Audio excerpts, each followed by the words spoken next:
Hello friends, welcome to my channel. முடி கொட்டுறது, முடி அடர்த்தியின்மை, பொடுகு தொல்லை, இந்த மாதிரி பிரச்சனைக்கு இந்த இலை ரொம்பவுமே உதவியாக இருக்குங்க. வெள்ளை முடி இருக்கிற இடம் கூட கருமையாக ஆகும், முடி கருப்பாக தெரியும், செம்பட்டை முடி கூட இருக்கிற மாதிரி தெரியாது. இந்த இலை கரிசலாங்கண்ணி, வெள்ளை கரிசலாங்கண்ணி, இதை நான் பறிச்சுட்டு கழுவிட்டு ஒரு மிக்ஸி ஜாரில் சேர்த்துருக்கேன். நீங்கள் முடிஞ்ச அளவுக்கு அம்மியிலேயே அரைச்சி இந்த ஹேர் பேக்கை போடுறதுக்கு பாருங்கள். மிக்சியில் அரைச்சோம்னா ஆற வச்சு போடுங்க. ஒரு கைப்பிடி அளவுக்கு கரிசலாங்கண்ணி எடுத்துகிட்டு வச்சுருக்கேன். அது கூடவே காலையிலேயே ஊற வச்ச வெந்தயம், நான் ஒரு 3 மணி அந்த அளவுக்கு நான் இதை எடுத்து ரெடி பண்ணுறேன். நீங்கள் காலையில் குளிக்கிற மாதிரி இருந்தால் நைட்டே ரெடி பண்ணி வச்சுருங்க.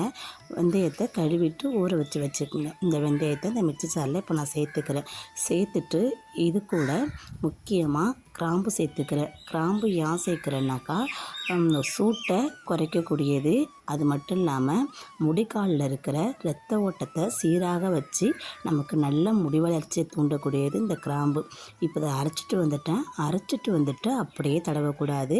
கொஞ்ச நேரம் அதை ஆற விட்டு இதில் உள்ள சூடெல்லாம் குறைஞ்சதுக்கப்புறம் நம்ம முடி கால்களில் இந்த மாதிரி வகுடெடுத்து நல்லா சொரிஞ்சு தேய்ச்சி விடணும். இல்லாட்டி சீப்பை கூட வச்சு வகுடெடுத்து அந்த மண்டையோட ஓட்டில் நல்லா படுற மாதிரி நம்ம அடுத்து நல்லா தேய்ச்சி மசாஜ் பண்ணி ஒரு 1/2 hour வச்சுருந்து நம்ம குளித்தோம்னா முடியும் கொட்டாது, முடியும் கருன்னு வளருங்க. ட்ரை பண்ணி பாருங்கள். வீடியோ பிடிச்சா லைக் பண்ணுங்கள், சேனலை சப்ஸ்கிரைப் பண்ணுங்கள். தேங்க்யூ.